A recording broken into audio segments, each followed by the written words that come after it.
اس کائنات میں سب سے افضل شخص کون ہے؟ سب سے اچھی ڈیوٹی کون سی ہے؟ سب سے سونی نوکری کون سی ہے؟ کہتے ہیں کہ فلاں نوکری بہت اچھی ہے، فلاں کاروبار بہت اچھا ہے، فلاں جگہ پیسہ بہت ہے، فلاں شعبے میں عزت بڑی ہے. لیکن آؤ حضور سے پوچھتے ہیں سب سے افضل کون ہے، سب سے اشرف کون ہے؟ تو میرے حضور نے فرمایا خیرکم من تعلم القرآن وعلمہ، تم میں سب سے افضل وہ ہے جو قرآن سیکھتا ہے اور اوروں کو سکھاتا ہے. سب سے اشرف، سب سے اچھی نوکری، سب سے اچھا کام، سب سے بہتر وظیفہ اس کا ہے جو قرآن خود بھی سیکھتا ہے اور اوروں کو بھی سکھاتا ہے. تو اس کتاب سے جڑ جاؤ، اس کتاب سے وابستگی اختیار کرو. جس رات کے دامن میں قرآن نازل ہو وہ رات تو افضل ہو، وہ رات تو 1000 مہینے سے اشرف ہو. اللہ اکبر. تو پھر مجھے بتاؤ کہ جو قرآن کو اپنی روح میں بسا لے، جو اپنے اعمال کو قرآن کی تعلیمات کے تابع کر دے، جو اپنے دنوں کو قرآن کے اجالوں میں گزارے، اپنی راتوں کو قرآن کی تلاوت میں بسر کرے، دن کی تنہائی میں اور رات کے اجالوں میں قرآن پڑھے، بتاؤ وہ کتنا اشرف ہوگا. اس لیے میرے اور آپ کے آقا و مولا نے فرمایا راتوں کی تنہائیوں میں اٹھ اٹھ کے قرآن پڑھا کرو اور قرآن پڑھتے ہوئے رویا کرو، اور اگر رونا نہ آئے تو رونے کی کوشش کیا کرو. کوشش کیا کرو، دقت پیدا ہو جائے تمہیں قرآن کی تلاوت کرتے کرتے.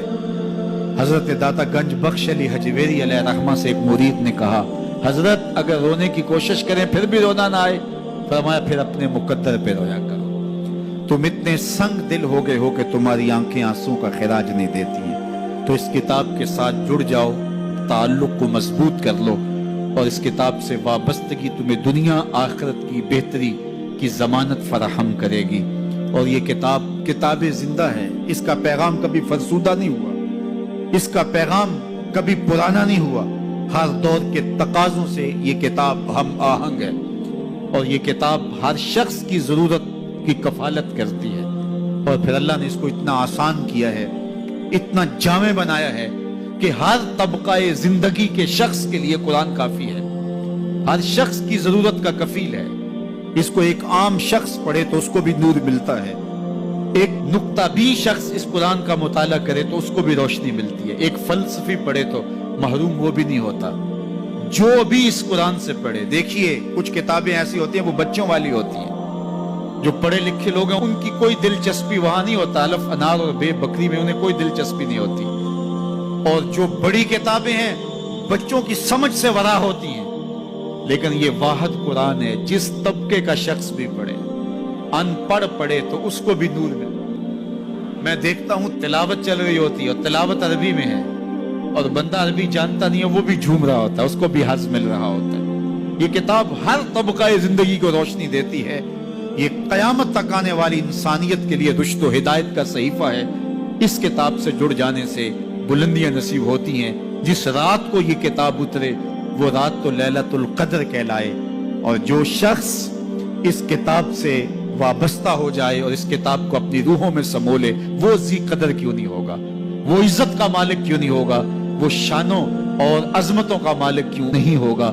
تو آئیے میں اور آپ اس رات کی ان خوبصورت پہنائیوں کے اندر اور ان حسین لمحوں کے اندر کتاب اللہ کے ساتھ جڑنے کا عزم کر کے اللہ کے حضور دعا کے لیے ہاتھ پھیلائیں کہ اے اللہ ہمیں اس کتاب کے ساتھ جوڑ دے. یہ کتاب زندگی بخش ہے، اللہ پوری امت کو اس کتاب کے ساتھ جوڑ دے.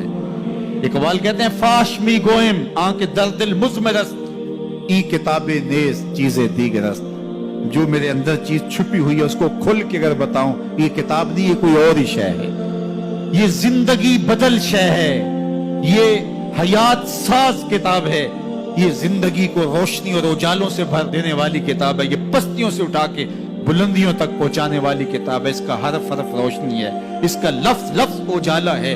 یہ زندگی کو زندگی کا حقیقی نور دینے والی کتاب ہے. اس سے جڑنے والے کبھی محروم نہیں ہوتے، سرخرو اور سربلند ہوتے ہیں. اللہ ہمیں اس کتاب رحمت سے جڑنے کی اور جڑے رہنے کی توفیق عطا فرما، اور اس امت کو اس کتاب کے ساتھ وابستگی اللہ نصیب کرے.